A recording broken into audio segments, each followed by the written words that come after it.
बाबतीमध्ये ह्यांना फक्त जिहाद आठवतो. कधी लँड जिहाद, कधी लव्ह जिहाद, कधी तो गेम जिहाद, कधी तो हलाल जिहाद, आता नवीन आलाय कॉर्पोरेट जिहाद. म्हणजे उठल्या सुटल्या नुसतं जिहाद केल्याशिवाय ह्यांचा पूर्ण दिवस जात नाही. असे कपाळ करंटे आहेत हे सगळे, असे आहेत. हे लोकांना थोडा अक्कल नाही की प्रत्येक बाबतीमध्ये जिहाद हे लोकांना करायला लागतो. आणि मग आपण हिंदू म्हणून या बाबतीमध्ये विचार करायला पाहिजे. आपण विचार करायला पाहिजे.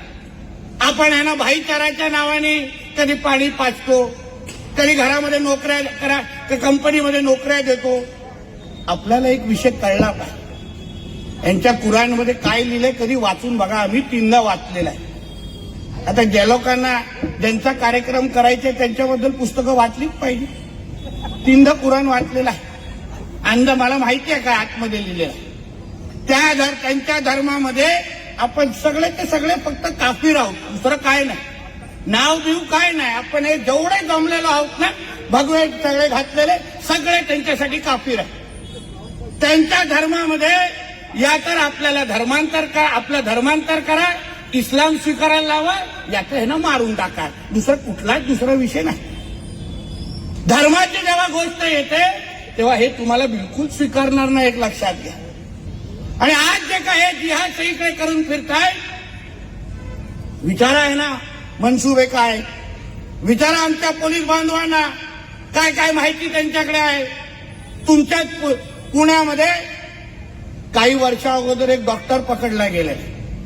चुकून डॉक्टर पण होतात ते लोक. आणि डॉक्टर झाल्यानंतर पेशंट तपासत नाही, जिहाद करतात. हे असे आहे. डॉक्टर पकडला गेला. पीएफआय नावाची संघटनेचा डॉक्टर होता. अतिरेकी संघटना आहे पीएफआय. हे ISI, पीएफआय, अल कायदा हे सगळे अतिरेकी संघटनेमध्ये आहेत. जेव्हा NIA त्यांची चार्जशीट तयार केली, इन्क्वायरी केली, तेव्हा त्या पीएफआयच्या कार्यकर्त्यांनी काय चार्जशीटमध्ये उत्तर दिलं की आम्हाला 2047 पर्यंत हा भारत देश आम्हाला इस्लाम राष्ट्र करायचंय, त्यासाठी आम्ही गजवाय हिंद करतोय. जोपर्यंत आम्ही प्रत्येक हिंदूला इस्लाम स्वीकारायला लावणार नाही तोपर्यंत आम्ही स्वस्थ बसणार नाही. हे त्यांच्या मुखातून आलेला प्रकार आहे. म्हणजे विचार करा हे लोकांचे विचारसरणी काय आहे. आपण कोणाच्या समोर आपला कुठला कसा आव्हान ह्याबद्दल तुम्ही हिंदू म्हणून विचार करा. हे काय साधं सुद्धा गोष्टी नाही. काय झालं त्या नाशिकच्या MNC मध्ये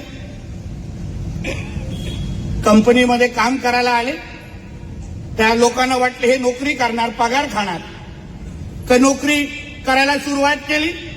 हळूहळू व्हॉट्सअप ग्रुप तयार केला. आमच्या हिंदू बहिणींना संपर्क करायला सुरू केला. एकेकीला चर्चा केली, व्हॉट्सअप ग्रुपमध्ये आणलं. मग तिला सांगायला लागलं की रे बाबा तू असं हिंदू अशा टिकल्या किंवा सिंदूर लावू नको, ते चांगलं दिसत नाही. मग हळूहळू तिचे काय पेहराव करायची ते कपडे बदलायला लावले. तिला हिजाब घालायला लावला. बोलतो हेच घाल, बघ तुझ्या आयुष्यामध्ये किती परिवर्तन होतं. मग नंतर रमजान आला. त्या आमच्या बहिणीला रमजानसाठी एक महिन्यासाठी हे लोक उपोषण म्हणजे आपलं ते काय हे करायला लावायचं. रोजा काय त्यांचे रोजा काय खाजा काय असतं, रोजा करायला लावायचं.